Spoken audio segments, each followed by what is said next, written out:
क्या कुंवारी कन्याओं को भगवान भोलेनाथ की पूजा नहीं करनी चाहिए? क्या शिवलिंग का स्पर्श नहीं करना चाहिए? इसी बात पर है हमारा आज का ये वीडियो। नमस्कार, मैं पंडित दिवाकर वशिष्ठ और आज इस वीडियो में हम इस बात पर चर्चा करेंगे और इस बात की तह तक जाएंगे कि क्या कुंवारी कन्याएं शिवलिंग का स्पर्श नहीं कर सकती? क्या वह भगवान भोलेनाथ की पूजा नहीं कर सकती? और जो भी हम कहेंगे वो प्रमाणित होगा। अपने मन से कोई भी बात हम नहीं कहेंगे, इसलिए इस वीडियो को पूरा देखें। वीडियो बड़ा होगा, विस्तार से आराम से वीडियो को देखिएगा, कोई जल्दबाजी नहीं है। एक एक बात समझिएगा, तब आपको पता चलेगा कि कुंवारी कन्याएं शिवलिंग की पूजा कर सकती हैं या नहीं। हमारे समाज के अंदर ये बहुत ज्यादा कहा जाता है कि कुंवारी कन्याओं को शिवलिंग का स्पर्श नहीं करना चाहिए, उन्हें शिवलिंग की पूजा नहीं करनी चाहिए। और यदि इस विषय में कारण पूछा जाए कि आखिर क्यों नहीं कर सकते, तो कहा जाता है कि जो शिवलिंग होता है वो लिंगम होता है, लिंग स्वरूप होता है, इसलिए कुंवारी कन्याएं उसका स्पर्श नहीं कर सकते। लेकिन ये कहीं ना कहीं मति भ्रम लोगों के दिमाग का एक भ्रम ही है, जो शिवलिंग को लिंग से जोड़ते हैं। लिंग का मतलब होता है एक चिन्ह, एक प्रतीक। उसका वो मतलब नहीं होता जो कि हमारे समाज के अंदर लगाया जा रहा है। एक बात तो यह है। दूसरी बात यह है कि शिवलिंग जो है वो शिव और शक्ति दोनों से मिलकर बनता है। शिवलिंग का ऊपरी भाग भगवान शिव है और नीचे का जो भाग है वह शक्ति स्वरूप मां भगवती पार्वती हैं।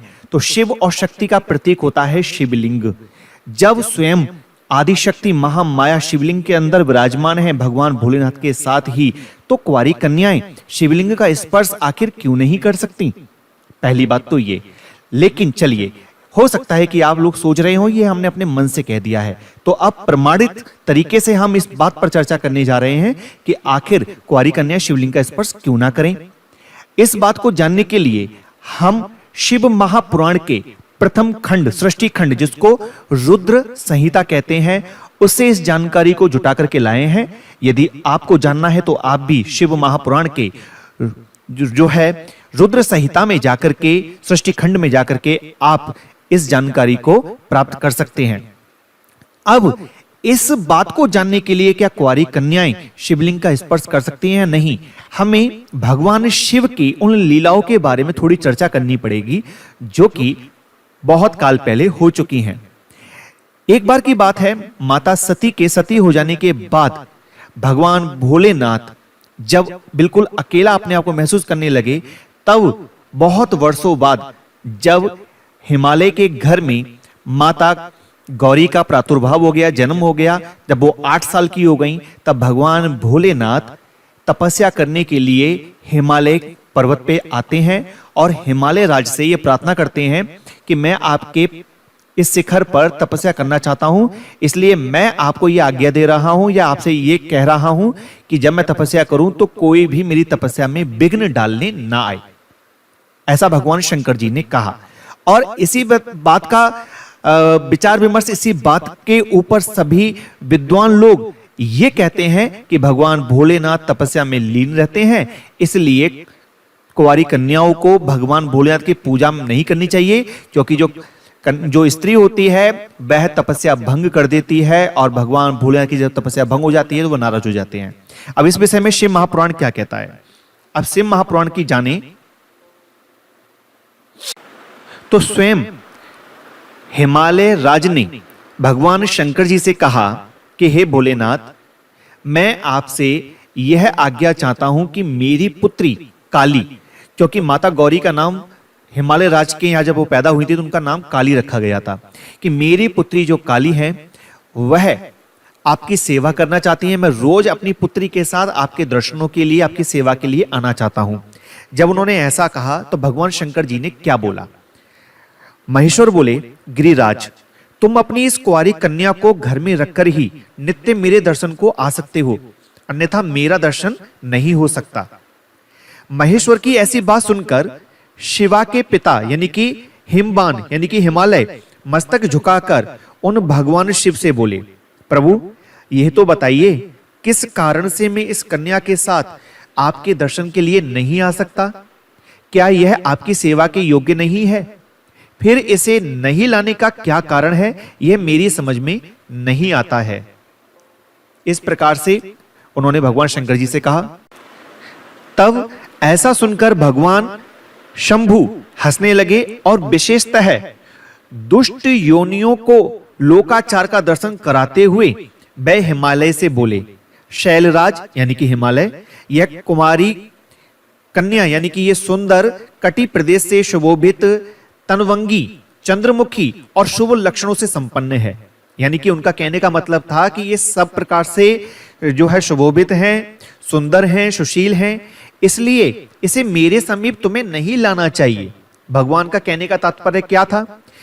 उनका कहने का तात्पर्य था कि इसके लिए मैं तुम्हें बारंबार रोक रहा हूं, क्योंकि वेद के पारंगत विद्वानों ने, यानी कि जो वेदों को जानते हैं, उन विद्वानों ने नारी को माया रूपिणी कहा है, यानी माया कहा है। विशेषतः युवती स्त्री तो तपस्वी जनों के तप में विघ्न डालने वाली ही होती है। उन्होंने कहा कि जो स्त्रियां होती हैं वो विघ्न डालती हैं तपस्वी लोगों के तप में। गिरिश्रेष्ठ, मैं तपस्वी, योगी और सदा माया से निर्लिप्त रहने वाला हूं, यानी मैं माया से दूर रहता हूं। मुझे युवती स्त्री से क्या प्रयोजन है, मुझे औरतों से क्या प्रयोजन है?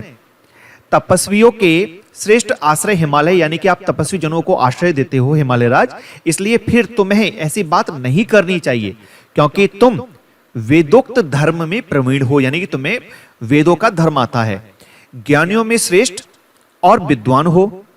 अचल राज, स्त्री के संग से मन में शीघ्र ही विषय वासना उत्पन्न हो जाती है, यानी कोई स्त्री संग में होगी तो मन में विषय वासना जागृत हो जाती है, उससे वैराग्य नष्ट हो जाता है, और वैराग्य ना होने से पुरुष उत्तम तपस्या से भ्रष्ट हो जाता है, यानी कि फिर वह तपस्या नहीं कर सकता।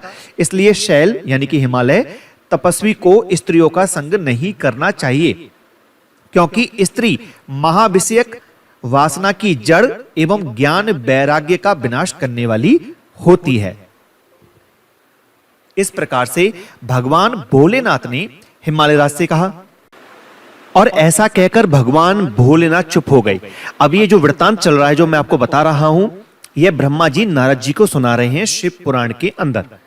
अब यहां तक की जो बात है, यही बातें सुनकर के जो विद्वान लोग हैं वो कहते हैं कि कन्याओं को, यानी कि कुंवारी कन्याओं को, स्त्रियों को शिवलिंग का स्पर्श नहीं करना चाहिए, भगवान शिव की पूजा नहीं करनी चाहिए। अब पूजा में खास करके शिव की पूजा के लिए नहीं रोका है, लेकिन शिवलिंग के स्पर्श के लिए रोका है, शिव को छूने से रोका है। अब देखिए, अब यहां तक की बात आती है। अब इस बात को जब भगवान शंकर जी ने बोला, तो जो माता पार्वती थी, काली माता जो वहां मौजूद थी, उन्होंने क्या कहा? उन्होंने, भवानी ने कहा, योगिन, आपने तपस्वी होकर गिरिराज से, यानी मेरे पिता से, यह क्या बात कह डाली? प्रभु, आप अज्ञान विशारद हैं, तो भी अपनी बात का उत्तर मुझसे सुनिए, यानी कि आप तो ज्ञान के भंडार हैं। उन्होंने कहा कि आप ज्ञान विशारद हैं, यानी कि आप ज्ञान के भंडार हैं, तब भी अपनी बात का उत्तर मुझसे सुनिए। शंभु, आप तप शक्ति से संपन्न होकर ही बड़ा भारी तप करते हैं, यानी उन्होंने कहा कि आप शक्ति से संपन्न होकर ही तप कर पाते हैं। उस शक्ति के कारण ही आप महात्माओं को तपस्या करने का विचार हुआ है। सभी कर्मों को करने की जो वह शक्ति है, उसे ही प्रकृति जानना चाहिए। प्रकृति से ही सबकी सृष्टि, पालन और संहार होते हैं। भगवान, आप कौन हैं और सूक्ष्म प्रकृति क्या है, इसका विचार कीजिए। मां कहती हैं कि प्रकृति के बिना लिंग रूपी महेश्वर कैसे हो सकते हैं? आप सदा प्राणियों के लिए जो अर्चनीय, वंदनीय और चिंतनीय है, वह प्रकृति के ही कारण है। इस बात को हृदय से विचार कर ही आपको जो कहना हो वह सब कहिए। अब ऐसे में ब्रह्मा जी क्या कहते हैं नारद जी से कि पार्वती जी के इस वचन को सुनकर महती लीला करने में लगे हुए प्रसन्नचित्त महेश्वर हंसने लगे और बोले। महेश्वर ने कहा, मैं उत्कृष्ट तपस्या द्वारा ही प्रकृति का नाश करता हूं। भगवान भोलेनाथ बोले कि मैं अपनी तपस्या के द्वारा प्रकृति का नाश कर देता हूं और तत्वतः प्रकृति रहित शंभु के रूप में स्थित रहता हूं, यानी मुझे प्रकृति से कोई काम नहीं है। मैं प्रकृति से रहित शंभु के रूप में रहता हूं। अतः सत्पुरुषों को कभी या कहीं प्रकृति का संग्रह नहीं करना चाहिए, लोकाचार से दूर एवं निर्विकार रहना चाहिए, ऐसा भगवान शंकर कहते हैं। नारद, जब शंभु ने लौकिक व्यवहार के अनुसार यह बात कही, तब काली मां ने मन ही मन हंसकर और मधुर वाणी में उनसे बोला। क्या बोला उन्होंने भगवान शंकर से? देखिए, एक एक बात को समझिएगा, तभी इसका कारण आपको समझ में आएगा, तभी आपको मालूम पड़ेगा कि कारण क्या है और पूजा करनी चाहिए कि नहीं, और आप आगे किसी को जवाब भी दे पाओगे इस चीज को लेकर के। अब काली माता ने कहा कि कल्याणकारी प्रभु योगिन, आपने जो बात कही है यह बात वाणी प्रकृति नहीं है, यानी भगवान भोलेनाथ आप जो बोल रहे हैं, बोलकर मुझे बता रहे हैं, जो वाणी, जो आवाज आ रही है, क्या वो प्रकृति नहीं है? प्रकृति कौन है? स्त्री है, शक्ति है। क्या वो प्रकृति नहीं है? फिर आप उससे परे क्यों नहीं हो गए? क्यों प्रकृति का सहारा लेकर बोलने लगे? यानी कि आप क्यों प्रकृति का, स्त्री का सहारा लेकर के बोल रहे हैं? इन सब बातों का विचार करके तात्विक दृष्टि से जो यथार्थ बात हो उसी को कहना चाहिए। यह सब कुछ सदा प्रकृति से बंधा हुआ है, यानी सब कुछ प्रकृति और शक्ति से बंधा हुआ है। इसलिए आपको ना तो बोलना ही चाहिए और ना कुछ करना ही चाहिए। यदि आप प्रकृति से दूर रहना चाहते हैं प्रभु, तो आपको बोलना भी नहीं चाहिए और कुछ करना भी नहीं चाहिए, क्योंकि कहना और करना सब व्यवहार प्रकृति है। आप अपनी बुद्धि से इसको समझिए। आप जो कुछ सुनते, खाते, देखते और करते हैं वह सब प्रकृति का ही कार्य है। झूठे वाद विवाद करना व्यर्थ है। प्रभु शंभु, यदि आप प्रकृति से परे हैं तो इस समय इस हिमवान पर्वत पर आप तपस्या किस लिए करते हैं? यदि आप प्रकृति से अलग हैं तो आपको ये पर्वत की जरूरत क्या पड़ गई? क्योंकि ऐसा मनोभावन सुंदर वन प्रदेश पर्वत पे आकर के आपको तपस्या करने की जरूरत क्यों पड़ी? हर प्रकृति ने आपको निगल लिया है, अतः आप अपने स्वरूप को नहीं जानते। ईश, आप यदि अपने स्वरूप को जानते हैं तो इसलिए तप करते हैं। योगिन, मुझे आपके साथ वाद विवाद करने की क्या आवश्यकता है? प्रत्यक्ष प्रमाण उपलब्ध होने पर विद्वान पुरुष अनुमान प्रमाण को नहीं मानते। जो कुछ प्राणियों की इंद्रियों का विषय होता है वह सब ज्ञानी पुरुषों को बुद्धि से विचार कर प्रकृति ही मानना चाहिए। योगेश्वर, बहुत कहने से क्या लाभ? पार्वती कहती है कि बहुत कहने से कुछ लाभ नहीं है। मेरी उत्तम बात आप सुन लीजिए। मैं प्रकृति हूं, आप पुरुष हैं, यह सत्य है, सत्य है, इसमें संशय नहीं है। मेरे अनुग्रह से ही आप सगुण और साकार माने गए हैं। मेरे बिना तो आप निरीह हैं, कुछ भी नहीं कर सकते। आप जितेंद्रिय होने पर भी प्रकृति के अधीन हो सदा नाना प्रकार के कर्म करते रहते हैं। फिर निर्विकार कैसे हैं और मुझसे लिप्त कैसे नहीं हैं? शंकर, यदि आप प्रकृति से परे हैं और यदि आपका यह कथन सत्य है तो आपको मेरे समीप रहने पर भी डरना नहीं चाहिए। माता पार्वती ने कितनी अच्छी बात कही। उन्होंने कहा कि यदि आप प्रकृति से हमेशा दूर रहते हैं और प्रकृति आप पर हावी नहीं हो सकती है, तो आपकी जब मैं पूजा करूंगी तब भी आपको डरना नहीं चाहिए उस बात से, क्योंकि प्रकृति आप पे हावी हो ही नहीं सकती। अब यहां पर जो बात आई है इस बात पे आप विचार करिए कि जब कोई कुंवारी कन्या भगवान शंकर जी की पूजा करेगी तो उस समय पर भगवान भोलेनाथ पर कोई प्रभाव कैसे पड़ सकता है? क्योंकि खुद मां पार्वती कह रही है कि मेरे पूजा करने से आपको कोई प्रभाव पड़ना ही नहीं चाहिए, क्योंकि अगर आप प्रकृति से परे हैं तो। ऐसा माता पार्वती ने कहा। तब ब्रह्मा जी कहते हैं कि पार्वती का यह सांख्य शास्त्र के अनुसार कहा हुआ वचन सुनकर भगवान शिव वेदांतर में स्थित हो उनसे यूं बोले। श्री शिव ने कहा, सुंदर भाषण करने वाली गिरिजे यानी पार्वती, यदि तुम सांख्य मंत्र को धारण करके ऐसी बात कहती हो तो प्रतिदिन मेरी सेवा करो, परंतु यह सेवा शास्त्र निषिद्ध नहीं होनी चाहिए। भगवान शंकर जी ने माता पार्वती से कहा कि यदि आप जो कह रही हो मैं आपकी बात से संतुष्ट हूं, आप मेरी पूजा कर सकती हो, लेकिन जो आप मेरी पूजा करोगी वह शास्त्र निषिद्ध नहीं होनी चाहिए, यानी शास्त्रों के अनुसार ही होनी चाहिए। अब शास्त्रों के अनुसार पूजा क्या है? शास्त्रों के अनुसार पूजा है 16 उपचार से पूजा करिए, नाना प्रकार से उपचार से पूजा करिए, जो कि सभी लोग करते ही हैं। इस प्रकार से आप पूजा कर सकते हैं।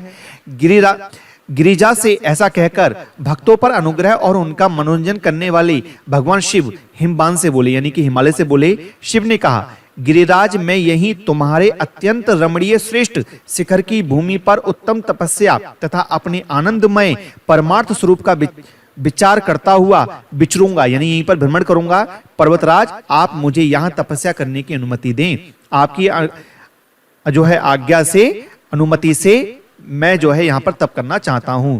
तब हिमालय राज बोले कि प्रभु, सारी सृष्टि आपकी है और आप मुझसे आज्ञा मांग रहे हैं, ये तो आपकी लीला है प्रभु, आप जहां चाहें वहां तप करिए। ब्रह्मा जी कहते हैं कि नारद, गिरिराज हिमालय के ऐसा कहने पर लोक कल्याणकारी भगवान शंकर हंस पड़े और आदर पूर्वक उनसे बोले, अब तुम जाओ। शंकर की आज्ञा पाकर हिमवान अपने घर लौट आए। और आगे जो दृष्टांत आता है वो ये आता है कि काली यानी कि माता पार्वती अपनी 2 सखियों के साथ, अब देखिए कुंवारी कन्या भगवान शिव का पूजन नहीं कर सकती, ये कहा जाता है, लेकिन माता पार्वती अपनी 2 सखियों के साथ चंद्रशेखर महादेव की सेवा के लिए प्रतिदिन आती जाती रहती थी। वह भगवान शंकर के, अब यहां पर बात देखिए, अब कुछ लोग कहेंगे कि पूजा करने की थोड़ी ना मनाही की है, पूजा तो कर सकते हैं लेकिन शिवलिंग का स्पर्श नहीं करना है। अरे भाई, भगवान शिव की शिवलिंग का शिव जी से अलग है, शिवलिंग ही तो भगवान शिव है। अब यहां पर पार्वती जो सेवा कर रही है अपनी सखियों के साथ, वो कैसे कर रही हैं ये समझ लीजिए कि वह प्रतिदिन आती जाती रहती थी। वह भगवान शंकर के चरण धोकर, ठीक है, चरण धोकर उस चरणामृत का पान करती थी। अब बिना स्पर्श करे कोई चरण धो सकता है, या चरण धोकर जो जल है उसका पान कर सकता है? आप सोचिए, स्पर्श तो करना पड़ेगा ना।